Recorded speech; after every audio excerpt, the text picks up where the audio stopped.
बिस्मिल्लाहिर्रहमानिर्रहीम। अस्सलाम वालेकुम नाज़रीन कराम, मैं हूं मखदूम शहाबुद्दीन और आप देख रहे हैं मेरा फेसबुक और यूट्यूब चैनल। उम्मीद करता हूं आप सब लोग बखैर वाफ़ियत होंगे और जहां भी होंगे अपने अहले खाना समेत खुश भी होंगे और महफूज भी।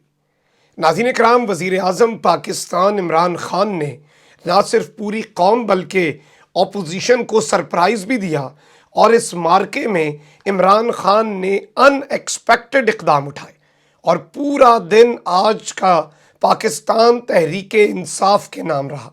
लेकिन अब कुछ ऐसी चीज़ें सामने आ रही हैं और कुछ ज़राए की तरफ से ऐसे इशारे मिल रहे हैं, ऐसे साइंस मिल रहे हैं कि इसकी वजह से ना सिर्फ एक बड़ा शिकंजा, और ये शिकंजा पाकिस्तान तहरीक इंसाफ के ख़िलाफ़ तैयार होने की इत्तलात हैं, बल्कि हवाओं के रुख बदलने के हवाले से भी कुछ बड़ी ही तशवीशनाक ख़बरें हैं जो आपके सामने रखनी है। इस वक्त जो सूरत हाल है उसमें इमरान खान अपनी सियासी ज़िंदगी का सबसे बड़ा जुआ खेल रहे हैं और ये एक बहुत डिसाइसिव मोमेंट है। सिर्फ इमरान खान के लिए ये डिसाइसिव मोमेंट नहीं है, बल्कि ये पूरे पाकिस्तान के लिए डिसाइसिव मोमेंट है, क्योंकि ये जो ख़त है इसके हवाले से और सुप्रीम कोर्ट के हवाले से क्या कुछ हो सकता है आने वाले वक्त के अंदर, इसमें बड़े ही घिनौने इल्ज़ामात का सामना करना पड़ सकता है प्राइम मिनिस्टर इमरान खान को। ये क्या इक़दामात हैं और क्यों आज पूरी पाकिस्तानी कौम के सामने सुरखरू होने के बावजूद ये कौन है जो इमरान खान के ख़िलाफ़ साजिश कर रहा है, इस हवाले से कुछ डिटेल्स हैं जो आपके सामने मैं रख देता हूँ। और मुकम्मल तौर पे जो पॉलिटिकल हैपनिंग्स हुई यकम रमज़ानुल मुबारक को, और अब जो रमज़ानुल मुबारक का दूसरा बाबरकत दिन है, अब क्या होने वाला है, क्या अपडेट्स हैं और किन किन इदारों पर, किन किन इमारतों पर पूरी कौम की नज़रें मरकूज़ हैं, ये डिटेल्स भी आपके सामने रखनी है। बहुत कुछ फुर्ती से हुआ और गवर्नर चौधरी सरवर जो हैं उनके हवाले से भी डिटेल है मेरे पास कि उनका जो मुअत्तल करने का या उन्हें बरतरफ करने का जो फाइनल ऑफिशियल लीगल प्रोसीजर ना सिर्फ वो मुकम्मल हुआ, बल्कि उमर सरफराज चीमा जो कि पाकिस्तान तहरीक इंसाफ के बड़े देरीना रुकन और फाउंडिंग मेंबर थे 1996 से, उन्हें गवर्नर का ना सिर्फ कलमदान देने का नोटिफिकेशन हुआ, बल्कि उन्होंने गवर्नर पंजाब का हल्फ भी उठा लिया है। ये बड़ा जल्दी में हुआ है और इस चीज़ को आपने बहुत ज़्यादा जहन में रखना है। जो मेरे व्यूअर हैं वो इमरान खान के एक इंतहाई लॉयल और टेस्टेड साथी के गवर्नर पंजाब आने पर अब वो इस चीज़ को अपने जहन में रखें, और इससे ज़्यादा मैं अभी कुछ नहीं बताऊंगा, लेकिन ये काम ज़रूर आएंगे, ये ज़रूर आपको मैं अभी से बता सकता हूँ। अब पीटीआई जो है उसने भी कुछ इक़दामात किए हैं और पीटीआई ने मुनहरिफ अरकान के ख़िलाफ़ ताहयात नाअहली का रेफरेंस जमा कराने का फ़ैसला कर लिया है। तहरीक इंसाफ के एलामिये के मुताबिक मुनहरिफ अरकान के ख़िलाफ़ ताहयात नाअहली का रेफरेंस जमा कराने की मंजूरी चेयरमैन पाकिस्तान तहरीक इंसाफ इमरान खान ने दे दी। एलामिये का कहना है कि मुनहरिफ अरकान के ख़िलाफ़ ताहयात नाअहली का रेफरेंस कल स्पीकर ऑफिस में जमा करवाया जाएगा और इस सब में कुछ और डेवलपमेंट्स भी हैं। बहुत से लोग एक ख़त शेयर कर रहे हैं कि इमरान अहमद खान नियाज़ी काबीना डिवीज़न की तरफ से डी नोटिफाई कर दिए गए हैं, वो वज़ीर आज़म पाकिस्तान नहीं रहे। इसमें क्या हकीकत है, क्या फसाना है, सोशल मीडिया पर बहुत ज़्यादा बात हो रही है, तो मैं कुछ लीगल माहिरीन और तमाम तर चीज़ों के एस्पेक्ट से आपके सामने उसका जवाब भी दे देता हूँ। काबीना डिवीज़न ने बिलाशुबा ये बात दुरुस्त है कि वज़ीर आज़म को डी नोटिफाई कर दिया है, यानी कि काबीना डिवीज़न ने इमरान खान को वज़ारत उज़्मा के ओहदे से हटाने की मंजूरी दे दी है। काबीना डिवीज़न ने 25 वज़रा, 4 वज़राए मुमलिकत, 4 मुशीरों और 19 मुआवनीन को डी नोटिफाई कर दिया है। इमरान खान आर्टिकल 224A के तहत वज़ीर आज़म रहेंगे। निगरान वज़ीर आज़म के तकर्रुर तक इमरान अहमद खान नियाज़ी वज़ीर आज़म रहेंगे। ऑल्दो काबीना डिवीज़न की जानिब से इमरान खान को डी नोटिफाई करना कानून का एक रूटीन का तकाजा है, और ये जो काबीना डिवीज़न का, कैबिनेट डिवीज़न का एक लेटर सामने आ रहा है, इसकी कोई ज़्यादा अहमियत इसलिए नहीं है कि इमरान खान की काबीना तो तहलील हो चुकी है, लेकिन सदर मुमलिकत ने इमरान खान को अगले वज़ीर आज़म के आने तक बाकायदा तौर पर वज़ीर आज़म के जो ज़िम्मेदारियाँ हैं वो निभाने का حکم دیا ہے، ایڈوائز کی ہے۔ وزیر اعظم 2 رمضان المبارک کو باقاعدہ طور پر عوام سے براہ راست مخاطب ہوں گے۔ بیک ٹو بیک آپ کا وزیر اعظم آپ کے ساتھ میں ٹیلی فونک گفتگو کا سلسلہ جاری ہے، اور اس میں بھی عمران خان بہت سی چیزیں سامنے لائیں گے۔ ناظرین کرام، الحمدللہ ہمارے اس چینل کے ذریعے آج سے 5 دن پہلے ایک شخص کا نام آپ کے سامنے رکھا گیا تھا، اور اس شخص کا نام تھا ڈونلڈ لو۔ یہ آدمی امریکہ کے وزیر خارجہ کے بعد سیکنڈ ان کمانڈ ہے، اور یہ اسسٹنٹ سیکٹری آف اسٹیٹ ہے فار ساؤتھ ایشیا اور سینٹرل ایشیا، یعنی کہ ہمارے ریجن کے لیے اور سینٹرل ایشیا کے لیے۔ اس کے بارے میں بڑی دلچسپ باتیں بھی بتائی تھیں کہ اسے اردو زبان بھی آتی ہے، ہندی زبان بھی آتی ہے، اور یہ امریکہ کا معاون یا پھر نائب وزیر خارجہ ہے۔ اس کے حوالے سے پرائم منسٹر پاکستان نے الحمدللہ ہماری خبر کی تصدیق کی ہے، اور اس شخص کا نام لے لیا ہے کہ یہی وہ عہدیدار تھا جو اس میٹنگ میں تھا۔ اب اس میٹنگ کے اندر 3 لوگ تھے، صرف امبیسڈر نہیں تھے بلکہ ڈیپٹی ہیڈ آف مشن، جو امبیسڈر کے بعد دوسرے نمبر کا بندہ ہوتا ہے، اور ملٹری اتاشی بھی تھے۔ اب ملٹری اتاشی کو بھی ہو سکتا ہے عدالت طلب کر لے کہ کیا یہ گفتگو ہوئی اور معاملہ یہ کھلے، اور ملٹری اتاشی ایک بریگیڈیئر لیول کا افسر ہوتا ہے۔ اور یہ جو ڈونلڈ لو ہے، اس سے انڈین میڈیا نے انٹرویو کیا، انٹرویو تو کسی اور چیز پر تھا، جب انہوں نے پوچھا کہ آپ کے حوالے سے باتیں ہو رہی ہیں کہ آپ نے یہ سب کچھ وائٹ ہاؤس کے بہاف پر عمران خان کو کہا، تو ڈونلڈ لو نے کہا we are following developments in Pakistan, ہم پاکستان کے اندر ڈیولپمنٹس کو فالو کر رہے ہیں، and we respect and support پاکستان's constitutional process and rule of law. وہی بات جو سیکٹری آف اسٹیٹ نے کہی۔ انہوں نے پھر سے پوچھا بھارتی میڈیا والوں نے، did you have such a conversation, کیا آپ کی ایسی کوئی بات ہوئی؟ تو ڈونلڈ لو نے کہا کہ that's all I have for you on that question, آپ کے اس سوال پر یہی وہ جواب ہے جو میں آپ کو دے سکتا ہوں، اس سے زیادہ کوئی جواب میں آپ کو نہیں دے سکتا۔ یعنی کہ اس نے نہ اس چیز کو نگیٹ کیا، نہ اس چیز کو ایکسیپٹ کیا۔ ایسا آپ تبھی کرتے ہیں جب آپ کسی چیز کو نگیٹ نہ کر سکیں، کسی چیز کی تردید نہ کر سکیں، تب آپ نو کمنٹس کہتے ہیں۔ اور ان نو کمنٹس کا اور اس خاموشی کا جواب پوری دنیا میں سفارتی زبان میں، میڈیا کی زبان میں بالکل یہی سمجھا جاتا ہے کہ آپ ایڈمٹ کر رہے ہیں، آپ اعتراف کر رہے ہیں۔ لیکن معاملات عمران خان کے لیے اتنے سادہ نہیں ہیں۔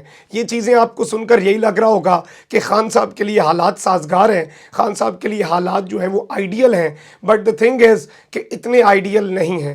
اور میں تو ذاتی طور پہ، آپ لوگ مجھے جانتے ہیں کہ یہ خبریں آپ کے سامنے رکھتے ہوئے کہ اب آنے والے دنوں میں کیا ہونا ہے، بڑی ہی پریشانی بھی ہے پاکستان کے حوالے سے۔ لیکن ظاہری بات ہے، جو خبر ہے چاہے وہ اچھی ہے یا بری ہے، وہ آپ کے سامنے رکھنا، اور جو مجھے اشارے مل رہے ہیں میرے بڑے ہائی پلیسڈ سورسز سے، اور یہ سورسز ہر جگہ پر ہیں، یہ صرف اسلام آباد کے سورسز نہیں ہیں، تو ان کی طرف سے جو اشارے مل رہے ہیں وہ انتہائی تشویشناک اشارے ہیں۔ ناظرین کرام، کچھ دھچکوں کی بات کر لیتے ہیں اور جو چیزیں ہوئی ہیں۔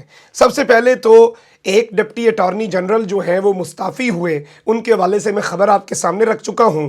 اب آئین کی پاسداری فرائض میں شامل ہے، یہ کہہ کر ایک اور ڈپٹی اٹارنی جنرل مستعفی ہو چکے ہیں۔ آلدو اٹارنی جنرل اس وقت موجود ہیں، لیکن کراچی کے ڈپٹی اٹارنی جنرل کاشف سرور پراچا بھی مستعفی ہو گئے ہیں۔ کاشف سرور پراچا کے پاس ایڈیشنل اٹارنی جنرل کا چارج بھی تھا، اور یعنی کہ آپ کہہ سکتے ہیں کہ ایڈیشنل اٹارنی جنرل بھی اس وقت مستعفی ہو چکے ہیں ایک ڈپٹی اٹارنی جنرل کے بعد۔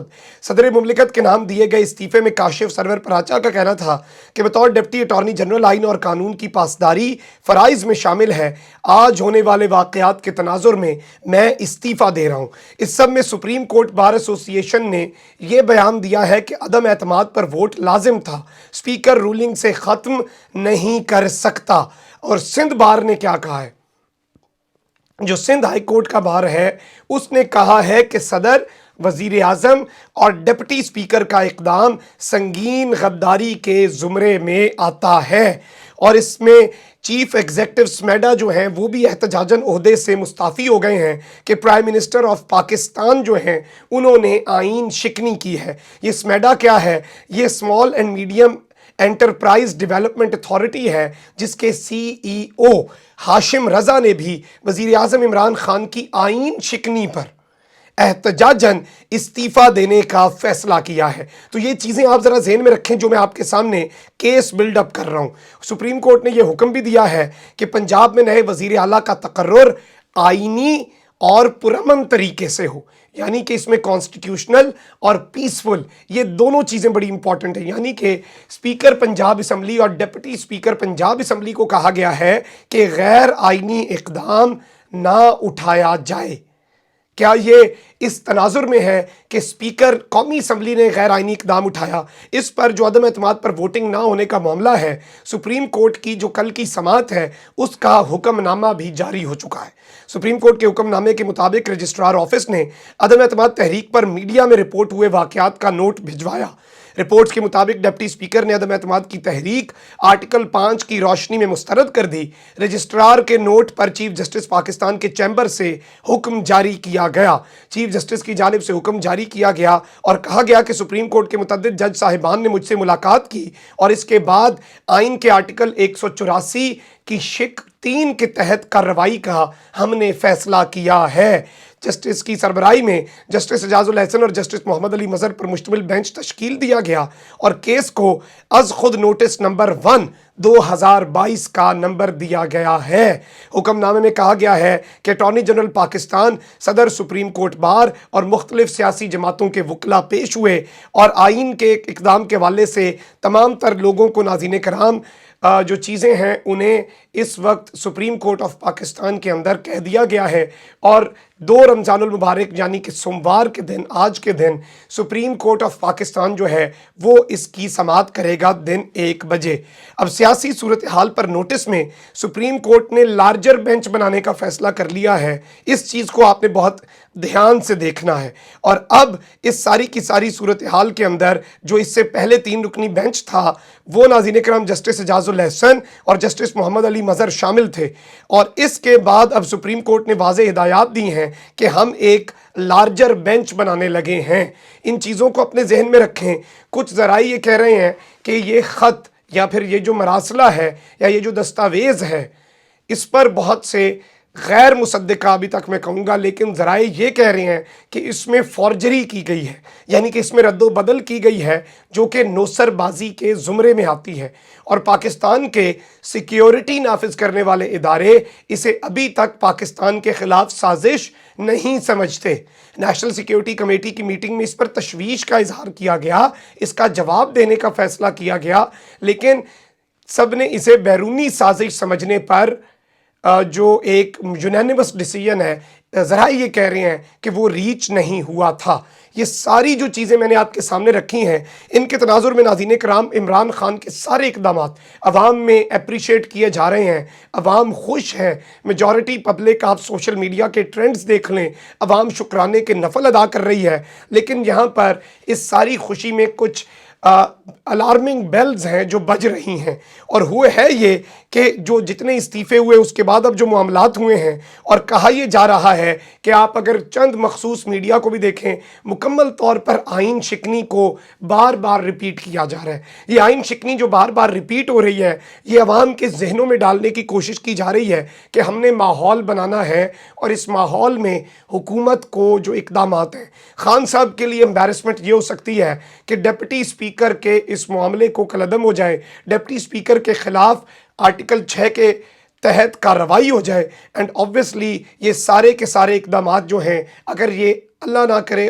कलअदम हो जाते हैं तो ये प्राइम मिनिस्टर इमरान खान के लिए एक बहुत बड़ा कंसर्न हो सकता है और इमरान खान को उसके बाद के ऑप्शंस क्या होंगे उस पर सोच विचार शुरू कर देना चाहिए। मेरी कुछ टॉप के लोगों से बात हुई है, खान साहब ने शुरू कर भी दिया हुआ है। तो ये अभी तक की डेवलपमेंट्स हैं और हालात बहुत ज़्यादा, मैं आपको बता सकता हूँ, जो व्हाट आई हैव स्मेल्ड, जो मुझे सूंघ रहा हूँ मैं इस वक्त चीज़ों को देख कर अपने सामने, और बहुत सी ऐसी चीज़ें हैं जो अमानत हैं, ऑफ द रिकॉर्ड हैं, लेकिन वो बातें पता लगने के बाद मैं ये आपको कह सकता हूँ कि हालात साजगार शायद आने वाले वक्त में गॉड फॉरबिड ना रहें।